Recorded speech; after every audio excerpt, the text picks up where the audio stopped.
So good afternoon, my name is Nikolas Badminton. You can call me Nick. I'm a futurist. That means that I look out 5, 10, 20 years into the future.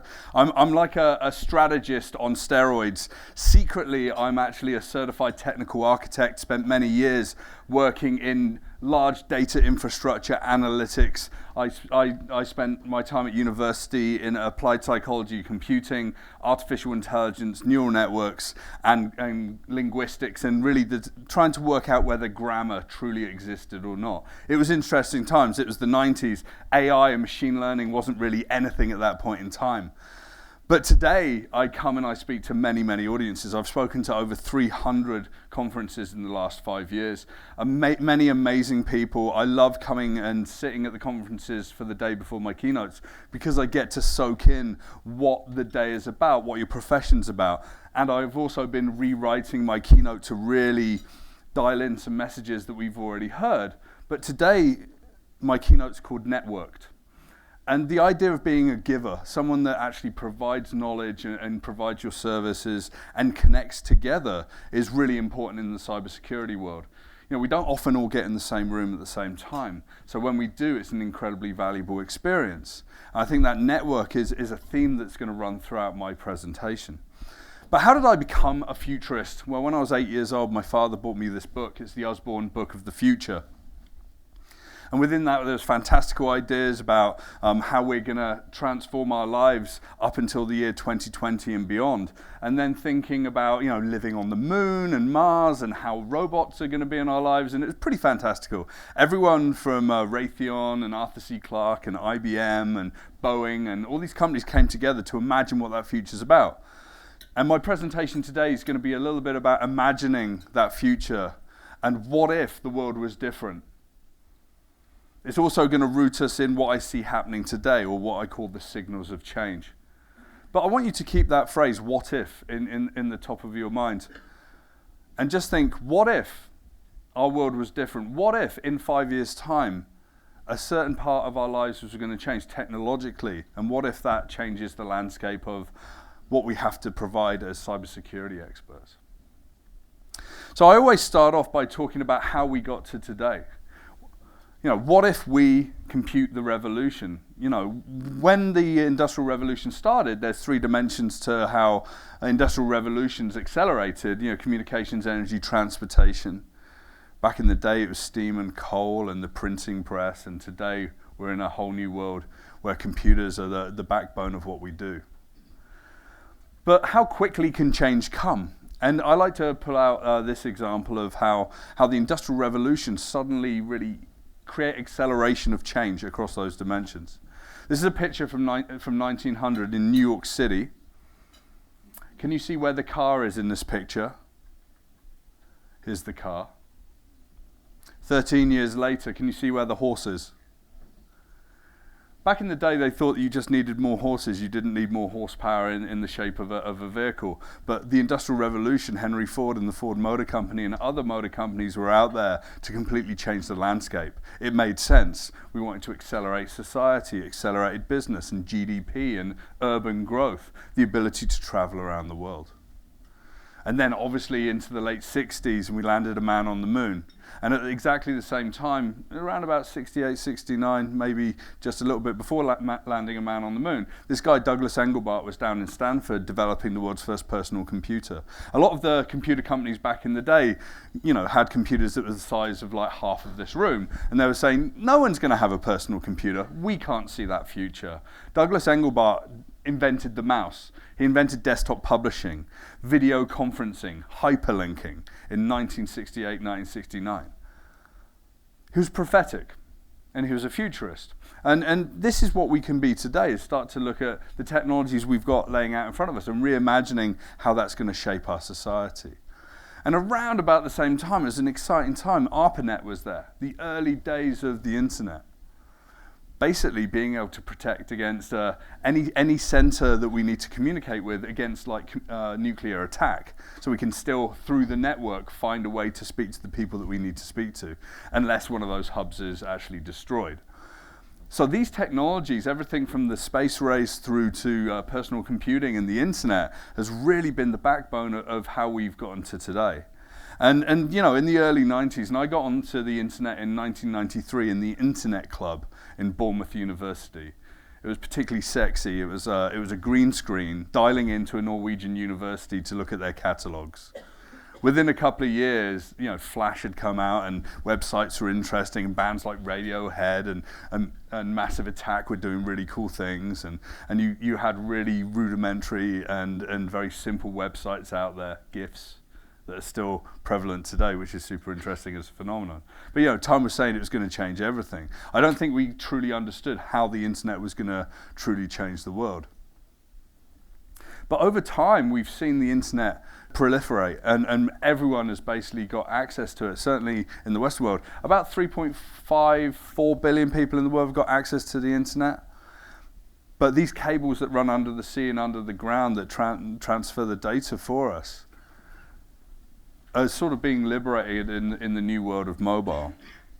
And we're seeing new parts of the world getting access to the internet faster than ever before. If you look at the band of these countries in the middle of this picture of the Earth, you can see so Africa, Indonesia, some parts of Southeast Asia don't have a lot of coverage. So maybe some parts of South America don't have huge coverage. But this is going to fill in over time. This basically means that we're going to have more exposure to the threats in the world from more places, and the people that we're going to service are going to be located in multiple places with different bandwidths and different needs. And it's hugely exciting. Some of the big companies that I work with, large tech companies, large governments, are trying to work out how we can bring the rest of the world online without isolating those people or treating them differently. And there's a huge amount of opportunity in how to bring the next 3 billion people online, as you can imagine, right? There's revenue there, there's abilities that you can give people. Economies can spring out of places like Central Africa. Places like Lagos, Nigeria are already exploding with growth. By 2100, they think Lagos, Nigeria will be 88 million people in the largest city on earth. It's pretty crazy. So the world dynamics are going to change, and as a futurist, I look at these things, and these signals of change show me that as technology accelerates, we're going to have to pay attention to the new world in a number of different areas. And as we sort of change into the fourth industrial revolution, we see the three dimensions being digitized communications, automated transportation and logistics, and renewable energy. And these things are going to really accelerate us into the future. And what's interesting is that the backbone of mobile is suddenly going to open up a whole new landscape of threat and exposure. You know, if we think of open banking, it's been lauded as the thing that's going to liberate us and give us lots of flexibility in the banking platforms on mobile devices and the network and the network of providers. The levels of abstraction within these systems is going to be incredible. Where are the security threats? Well, multiple dozens of layers within the application technology layer, but also with the billions of people that are going to be using your services. The trillion sensor economy, we're going to be in a world where the Internet of Things and connected devices, mobile, is going to really give us over 1 trillion different entry and exit points to technologically sort of enablement for us as individuals. Then we've got these crazy things that Amazon comes out with, and we just, hey, put a camera in your home and just let us open the front door and drop your parcels inside. We've just solved that problem. But, you know, what are some of the implications of connecting these kinds of devices? We know Internet of Things and connected cameras have been hugely controversial in recent years, but they don't seem to be abating in terms of their adoption. And then the promise of 5G. I don't know what 5G is really solving. Just making things a lot faster, and it seems like the service providers are saying, hey, 5G's here and the largest network across North America, and benefit 1 and benefit 2 and benefit 3, and it's like, you know, faster movies, faster downloads, and it's just more convenience. But this progress keeps marching along. But then it gets interesting. When you do have that bandwidth, you can have more electric vehicles on the road, you can have more autonomous vehicles on the road. What's really interesting, UPS and companies like Amazon are investing quite heavily in delivery vehicles being electric. The electrification of the world is going to be something that we're going to have to pay attention to, because that infrastructure is going to be something that is attacked already today and will be attacked more in the future. But when we step beyond just electric vehicles and into autonomous vehicles, we've suddenly got potentially millions of vehicles around the world harvesting data from the environment and providing a window onto human behavior, both within the car, outside of the car, on the streets and in the cities and beyond. So it's really interesting, this landscape. It becomes a proliferated view on human life and behavior as a whole. And now you've got companies out in Sweden that are putting together electric vehicles, fully automated trucking, and suddenly that changes everything as well. And I speak a lot to the agriculture community. Suddenly we can have swarm farming, lots of different autonomous, tractors and devices out in the fields doing the work. The farmer changes from being an on-the-land farmer to be a farmer scientist in the laboratory with his team, and his team's going to include people in the cybersecurity sector. And then energy. I've already talked a little bit about electrification, but when we look at things like the Agua Caliente solar plant down in Yuma, Arizona, and we're thinking about how that displaces our reliance on fossil fuels, which is ultimately the big paradox of our lives. The last 260 years, we've become reliant on fossil fuels. It's built our $100 trillion global economy, and now we're trying to shake that off, and there's a lot of resistance because we've entrenched our transportation, our occupations in that world.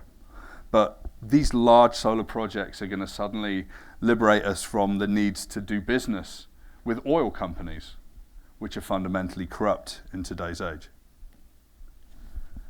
And then when we get to that world of electrification, there's a vision, maybe 2030, 2040, 2050, of a world that's completely connected with a renewable energy supergrid.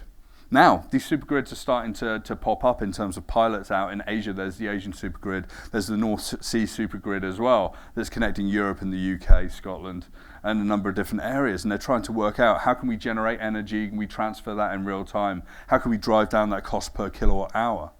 And we already know in the past sort of year alone, over 100 utilities have been attacked by state-sponsored actors and private actors as well.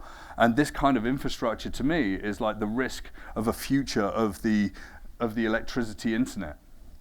So it's getting super interesting. More sensors, more exposure, more connections, more ways of providing electricity for an electrified world, but ultimately more need for people like us, and more need for us to be in the same room and to give information to each other and give that support and come together.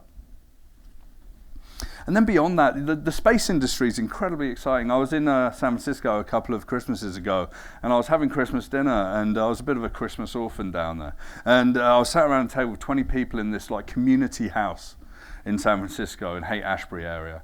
And half of them were space entrepreneurs. And the area of space is something that's going to grow, and exploration and what we're going to be able to do in terms of surveillance and communications is going to hit into the space realm. But these small satellites like I'm showing here can take 1.3 million high definition images per day.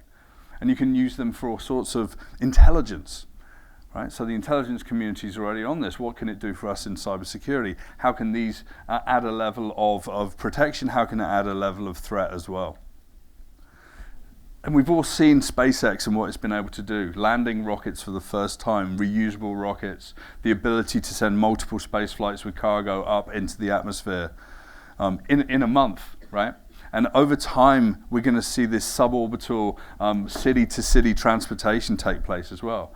Who wants to fly from New York City to Tokyo in 45 minutes? There are going to be some people that going to want to do that. It feels like the 80s and when you got a ticket to fly on Concorde, right, before that program was cancelled. It's going to be pretty special. But this is going to be the new normal. And that new normal is going to come back to what our opening keynote spoke about today, which is the dependencies in the world. Dependencies between systems, the layers of abstraction, the threats that are going to be there, the humans that are part of the system to control, the threats and the threat levels that we see, and to keep everything locked down. So I've painted a picture of what the world kind of looks like today, and it's kind of magical and mystical, but it's just technology and it's networks, and it's going to have billions, if not trillions of dollars invested in it, so it's going to accelerate. But underlying that, and a core part of the industrial revolutions, and the fourth industrial revolution, is information. And we kind of live in a very screwed up information age today. Now, originally when the computer and the internet popped up, we thought it was going to be a good thing. Why the computer will reduce political upheaval. Hands up who thinks that computers and the internet have reduced political upheaval. Right? Now, we've created these amazing platforms that we were lauding as the future, like Facebook and Amazon and all these places online, that suddenly are undermining democracies around the world. And this was sort of seen quite a long time ago by some of the early pioneers of the internet age. This is Josh Harris. Josh Harris used to run a company called, he ran an analytics company called Jupiter, and then he ran a company called Sudo. He made a lot of money, about $50 million. And what he did with that money was build a bunker in New York City, put a gun range in it, filled it full of people, and gave them unlimited access to drugs and alcohol. And he also ran Stasi-style surveillance and interrogation. It's kind of wild. There's a film called We Live in Public by Ondi Timoder. You should go and watch it if you haven't already seen it. It's an experiment in the early days of the internet. And he says, people can do whatever they want, but I own the footage. So it's this bellwether of how the internet economy was going to be. Now, Josh Harris has kind of disappeared off the landscape. He's not the multi-billionaire that some of these people in large tech companies are. His vision was to be completely libertarian with the access to this information, but also he lost his way in terms of monetization of that. And really, if you're filling a basement in New York City full of creative, crazy, interesting people that are under this kind of conditions, it's going to get busted by the police, as it was, and shut down. But beyond that, the information age and Twitter is incredibly dangerous. So back in 2013, the Associated Press's Twitter handle was hacked. So they shared this tweet. Breaking, 2 explosions in the White House of Barack Obama injured, and they wiped billions of dollars off the value of the stock market. So this is when we start to see early doors access to information as a weapon.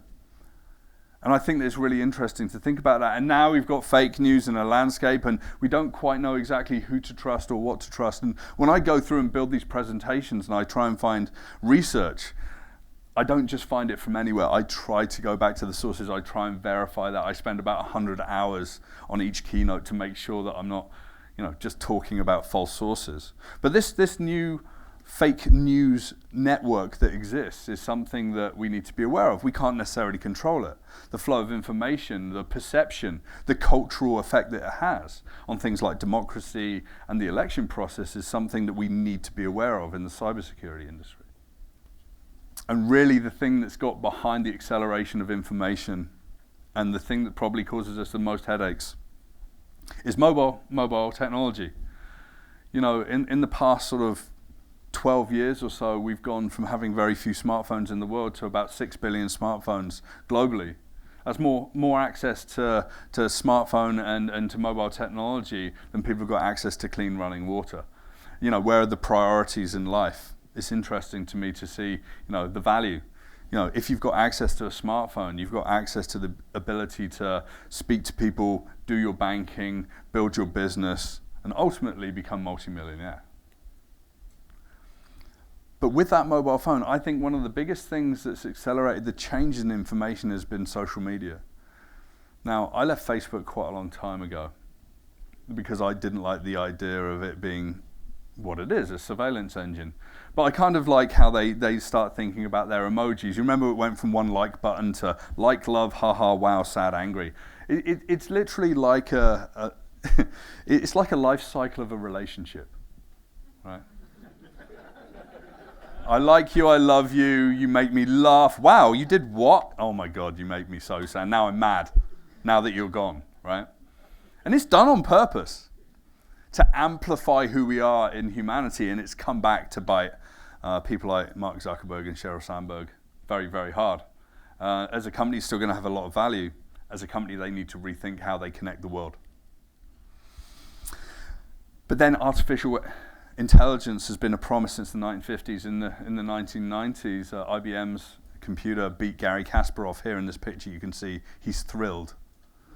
artificial intelligence, just beating him for the first time, world grandmaster in chess. It can now beat any Go player on earth, and it can beat poker players. It can place, all sorts of StarCraft and games. Very narrow applications. It can do really, really well. And machine learning and the hardware is accessible to anyone, including the bad actors in the world. You can literally go online and for under $10,000 buy a machine learning rig that's got plenty of processing power to cause damage. Right? So it's easy.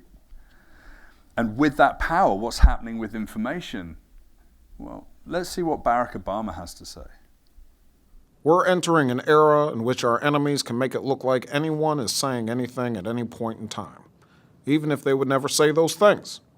So, for instance, they could have me say things like, Killmonger was right, or Ben Carson is in the sunken place, or, how about this, simply, President Trump is a total and complete dipshit. Now, you see, I would never say these things, at least not in a public address, but someone else would.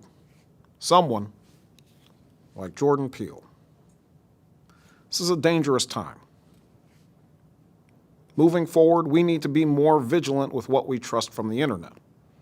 It's a time when we need to rely on trusted news sources. It may sound basic, but how we move forward in the age of information is going to be the difference between whether we survive or whether we become some kind of fucked up dystopia. Thank you. And stay woke, bitches.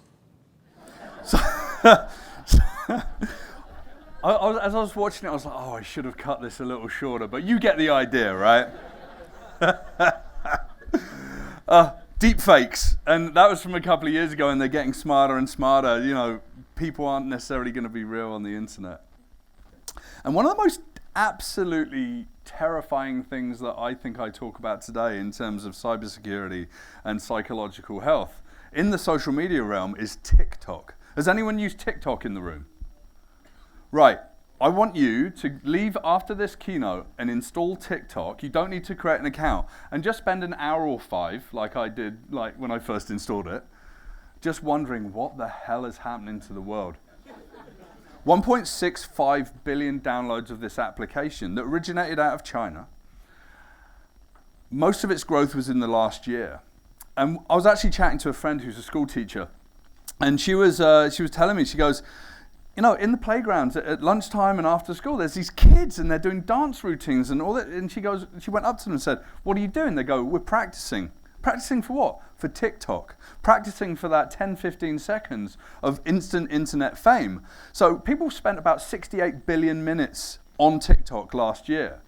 And I imagine that there's a multiple factor on top of that they spent practicing to be on TikTok during that time. So we need to know. And these are the dopamine machines. These are the things that are keeping people happy and engaged and on top.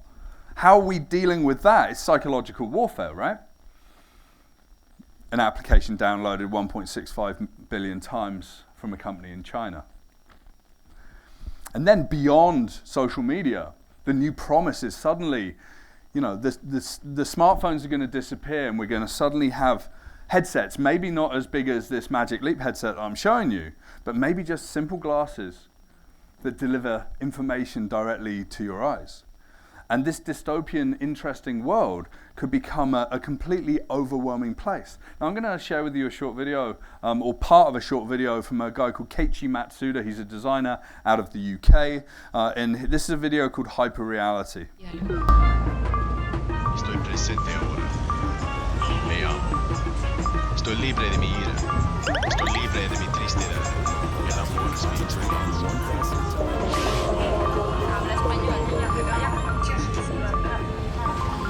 Adiós.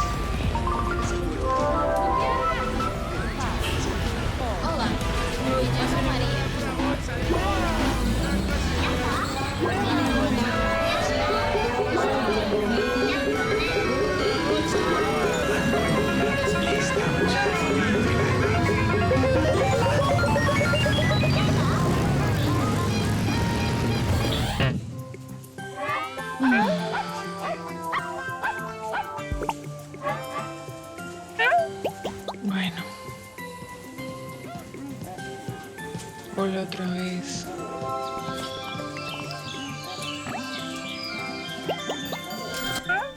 So this is just the beginning. So when Keiichi Matsuda set out to start showing us a possibility of an augmented reality-based world, he put a Kickstarter out there. He raised $1 million from people to be able to fly down to Medellin in Colombia to take this footage and then to build this incredible world.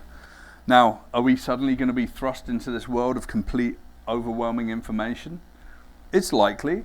We already see it in places like New York City and Times Square and some of the more busier cities around the world. But this sudden overlay of information that could be potentially hijacked and this acceleration of social media in a completely new realm is going to cause us a lot of headaches. And then it gets super interesting. What if the glasses disappear and we can literally just put these contact lenses in our eyes? This is actually called Mojo Vision. This is absolutely real. They were showing people at CES, and you can wear these contact lenses, and it basically projects information directly onto the retina. Right? Welcome to the future. But with digital and with information, I like to look at the mischief. Right? We look out for the mischief, and like the systems that are in place. I don't think we've truly explored those systems until we've hacked them. Right? I always say that the best way to look at a smartphone and to hack what it does is to hammer a nail in with it, right? Completely different uses. And this is what we're seeing, and we're seeing lots of people sort of proving that systems have got fallibilities. You know, urban penetration testing, if you like. This guy in Berlin took 99 cell phones and walked them slowly down a high street and turned it completely red in terms of traffic jams at peak traffic time, and diverted all the traffic onto other parts of the city. It's wild, hey? You think about mischief, and this is another wild stuff. Doppelganger hackers. What if it's like great Grubhub and Seamless, Uber Eats? I'm just going to copy your restaurant, put a version of that online, and I'm going to harvest the money from the people that think that they're buying from your place. I'm even going to build my own Yelp profile, and I'm going to put fake reviews onto that. And suddenly, we've got a huge problem because the people that are expecting their food suddenly call this restaurant. That restaurant's going, what's happening? This happens a lot. So that mischief in the world is kind of wild. And we need to anticipate how our systems that are turning up today are going to change the world. And it's, there's this phrase called hyper-nudging, a gradual shift of our moral values, norms, and priorities, plus a shift in our psychological and even physical state as well. So that hyper-nudging is going to be something that we're going to have to pay attention to in the cybersecurity realm, because we know that social engineering's part of the problem, a large part of the problem. And it's online, and it's extensive. But what about our physical sense, our biology? What if that accelerates? Well, the genome's getting cheaper than ever before to be sequenced. So tens of billions of genomes are going to be sequenced. Has anyone done 23andMe in the room? There's like just 2 of us, right? Do you know what 23andMe told me? It told me I was from England, I had red hair, male pattern baldness, and I didn't have the reflex to asparagus. All of these things are true, and I kind of knew them already. My girlfriend just did it at Christmas. I bought it for her for Christmas, and there's some part of her that's sub-Saharan African, so we're a little confused. She's from Ireland, so the lineage of the human race is interesting. Apple last year started changing its focus on selling its Apple Watch, and started talking about how it can help, identify people that have fallen. It's like, wow, a bunch of kids were starting to buy phones and watches for their parents, started to measure every single part of, our heart rate and blood pressure and a number of other things. And this has suddenly given us a visibility on our biology, but that's stored, and that information can be incredibly valuable in the world. We've also got a really weird world where you've got insulin pumps can actually be hacked via mobile as well. So these things that just keep people alive. And then think about this. Think about factories where they're like, hey, this is really great. Let's step into this world of exoskeletons and less fatigue and safer workplaces and potentially connections to the internet where workers can literally be hijacked and production can stop and fail because you've literally disabled an entire workforce. Dystopia or reality, right? And then you've got things like the Da Vinci system that are doing, they're not completely autonomous, but very close to autonomous operations on people. This is pretty prevalent in North America, especially for simple things like appendectomies and things like that. And you know, the promise of robotics and autonomous robotics in surgery is faster recovery times, more accurate surgery, less human error. But imagine, we're already seeing hospitals being hijacked, but imagine if their surgery theatres are also hijacked as well. And this is something that's really interesting to pay attention to. And these are the three areas that I pay attention to when I think about exponential exposure. Biological knowledge, computing power, and data collection and exploitation. I think that this is the landscape that you need to look at in the cybersecurity profession. This is very similar to something that Yuval Noah Harari spoke about at the World Economic Forum about a month ago. But like these things, as they come together, create a landscape that like we've never seen before. And really, the things that accelerate them are the network and psychological effects that we wrap around them. So how can we step up, and how can we think differently about this world where we as individuals are targeted? I've got a great friend who's got a PhD in cybersecurity, and he says it's the war on one. Suddenly, everyone in this room is completely stateless. They live in the cloud with thousands of systems interconnected, and you can't help them if you're in Canada, even if they're a Canadian. So it's something we need to get on top of and ahead of the game. But what if we become bionic? And I'm not talking about the exoskeletons that I mentioned earlier on in this. There's a new way of thinking, becoming a bionic company, becoming a bionic capability within a company. Now, our industrial revolutions were built on financial, human, and natural capital. The new world is going to be built on beacon capital. That beacon capital in a bionic company context starts with behavior capital, the collection and modeling of data that tracks the behavior of people, companies, nature, and man-made things. Layer on top of that, cognitive capital, the set of algorithms that represent the codified knowledge of flows of individuals and the enterprise in a bionic world. And on top of that, the world of network capital. And I think the most important part of the capital story here. The set of connection points that an enterprise can use to develop and execute a successful strategy, whatever that is. So these three things, behavior, cognitive, and network capital, are the things that we have to develop in our capabilities in cybersecurity, but also in organizations. If you look at the companies that are doing really well in this area, we see, you know, Apple, Alphabet, Facebook, Amazon, Microsoft, really on top of their game. I mean, I used to say, you know, data is the new oil and whatever. It's a little tired to say that. But fundamentally, if you build your business on platforms and data and connections, with a huge amount of exposure in terms of cyber threats, then you're going to actually profit hugely, and you're going to pour more money in and come up with new services and new products. It's actually interesting to think these 5 companies are worth about $5.3 trillion today. If you put them together, they're like the 3rd largest country in the world in terms of GDP, right? If market cap was GDP. But really, to get into that behavior and cognitive capital, invest in foundational, functional, and advanced data systems. We're already doing that. We've seen a lot of people speak about that today. But how are we questioning what we're doing and anticipating what's coming ahead of us? The advantage is network capital. How do we develop that network capital in our organizations and in this room today? Well, really, we've got to invest in that infrastructure, people, and time. And really, the messages we need to pass up to the boards of directors, the people in charge of the companies that we work within, is that they can't stop investing in these 3 things. And they have to be patient, because you need to get the work done. And we all know what happens when we cut corners, right? We end up with vulnerabilities. And then you can even see entire companies being brought down.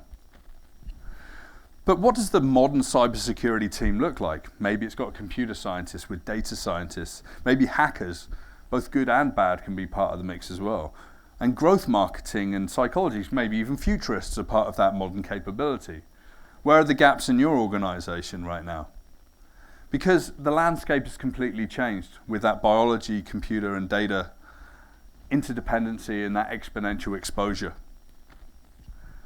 But I'm here as a futurist, and I'm going to share a little bit of my craft. It's like, what if we all think like futurists? What if we can look out a little further and anticipate things that are coming? Well, we need to understand that the world is going to change, and it's likely going to change quite drastically, but we may not see huge change today. A guy called Roy Amara wrote something called Amara's Law, and he said this: in the short term, we tend to overestimate the impact of technology. And you may think that what I spoke about today is an overestimation of the impact of the various things that I spoke about. However, time and time again, it's been proven that in the long run, we underestimate the impact of technology. So imagine if everything that I spoke about today became hugely prevalent and valuable and used by even more people, and what that does to the landscape in terms of cyber threats. The present moment used to be the unimaginable future, and I love this piece of art, and there's a lot of art and a lot of creativity in the world of futurism and foresight and speculative futures. Unimaginable, well, sometimes we look at different kinds of futures: possible, plausible, projected, probable, preferable. This is called the futures cone. And people have always been saying, you know, we don't really talk about preposterous because it's impossible, but nothing's impossible today. And this brings me to think about new ways of thinking out with further horizons, 5, 10, 20 years, to see the things and the stories that we tell about our organization of what it could be and about the risks that we can see today. And this is kind of the year of dystopia, and me speaking about dystopia. I spoke to a group of people at the World Economic Forum last year about, starting with dystopia. If we can draw a bad picture of the future, then maybe we can try and anticipate how to stop that from happening. And this is an interesting little tool that I use. And I use video to make it come to life, so take a look at this.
So it's really interesting when you start to look at the science fiction that surrounds us and sort of entertains us.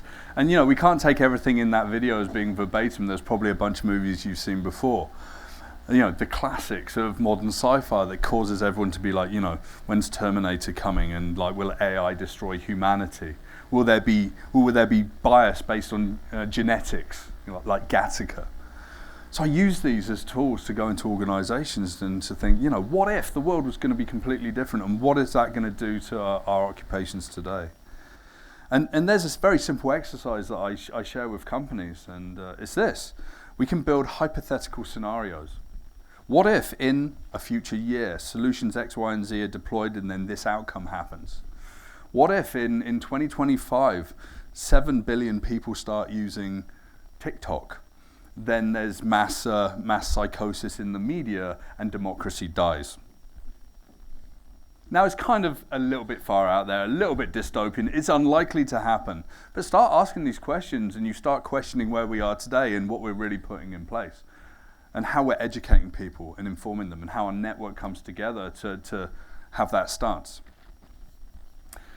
But there's part of what I do, and I've started to introduce this into my keynotes, is really looking out to the far future. If we look out to 2220, it seems like a long way away, 200 years. But we're only about 260 years into our industrial revolutions. So I like to write stories.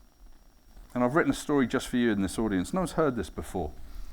There's a few reference points. There's an Easter egg in here as well. So if you're really into the history of hacking cybersecurity, let's see if you can really recognize part of this. So it's 2220, our silent cyber monasteries. We are a society that's much flesh and bone and silicon code and quantum acceleration today. Data platforms and invisible technologies are the predominant economies in the world. Privacy is no longer a known concept, and identity mastery is taught to children starting at grade 3. More widely, atomic cybersecurity is maintained on a per-individual basis due to the proliferation of systems and complexity in the world. The safety delivered, seen as a basic human right due to the myriad of systems people are jacked into at birth. And famed cyber expert Silkfish 23 Diamond, aka Bubbles Trudeau, has just been re-elected to Prime Minister of Canada for the 6th term. I like the name Bubbles Trudeau, by the way. Our Minister of Identity, Julia Hope, leads the charge after 55 years in the trenches of cyberspace. The sign on the door of her office simply says, "Remember the words of the mentor. Yes, I'm a criminal. My crime is that of curiosity. My crime is that of judging people by what they say and think, not what they look like. My crime is that of outsmarting you, something that you'll never forgive me for." Each day, cybersecurity professionals dedicate themselves to a higher level of security, akin to a monastic dedication to the craft, 24/7, 365, both on-world and off. They're augmented with artificial colleagues that never sleep and never stop innovating, automated and ever-evolving machine learning systems. We humans are their consciousness, their creativity, their empathetic reflex. They're part of a great team. The most dangerous hackers are bold, and they live in plain sight. They live among us, they never sleep, and neither will we. And when we start to tell these fantastical stories, did anyone get the Easter egg in there, by the way? You need to go back and read Frack from 1985 and the Hacker Manifesto by the Master. It's very, very fascinating early hacker mythology. When we're in this world, we can start to really think, whoa, what's going to happen? And it seems wild, but maybe we can work back from those ideas. But today we're kind of in a sort of a panic mode in a way. There's constant anxiety.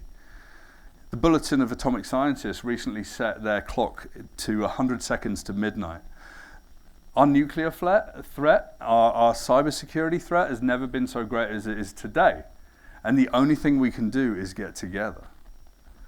I was watching a documentary last night and a sort of a roundtable conversation between athletes, and they said this phrase, and I wrote it into the presentation because it was better than the pithy Charles Dickens quote I had, which said, "It was the best of times, it was the worst of times." But they were saying, as sports people, this was their skill. Your best ability is your availability. It wasn't how fast that they could run. It wasn't how quickly they could respond in situations or how prepared they were on the field. It was your availability to be there for each other and to be there for the team and to go into action whenever you need to go into action.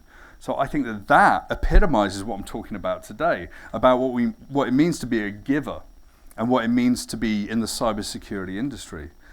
So when we come back to think about the term networked, it's just not just the routers and the internet. It's really the people that we have to deal with, but it's the people in this room that can divine a huge amount of value by coming together today. Thank you very much.